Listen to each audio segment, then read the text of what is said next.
সিপিআইএমকে শেষ করা যায় না। হ্যাঁ, ঠিকই শুনছেন।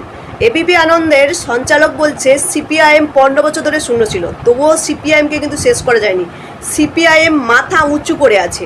বুঝতে পারলেন কি বলছে সিপিআইএমকে নিয়ে এবিপি আনন্দের সঞ্চালক? শুনে নিন। বিদ্রোহের আগুনে কার্যত ছারখার হচ্ছে তৃণমূল। দেখুন, একটা দলের কোনো মতাদর্শ না থাকলে শুধুমাত্র ক্ষমতা আর অর্থের লোভে চলা সেই দল যে কত ঠুনকো হয় তার উদাহরণ তৈরি করলো তৃণমূল। দেখুন, 2011 সালে তৃণমূল সরকার ক্ষমতায় আসার পর 2016 থেকে 5 বছর বিধানসভায় সিপিএম এর তো কোনো প্রতিনিধি ছিল না, আর এখন মাত্র একজন বিধায়ক।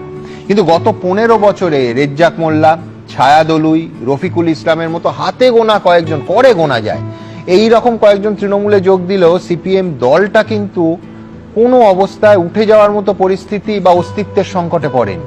আমার মনে পড়ছে 2013 সালের 21শে জুন আমাকে দেয়া এই স্টুডিওর সাক্ষাৎকারে সিপিএম নেতা গৌতম দেব বলেছিলেন, মমতা বন্দ্যোপাধ্যায়ের দলটা চালাতে পারবেন না, পার্টি ধ্বংস হবে, তার সব উপসর্গ দেখা যাচ্ছে, ওই পার্টি ভাগ হবে।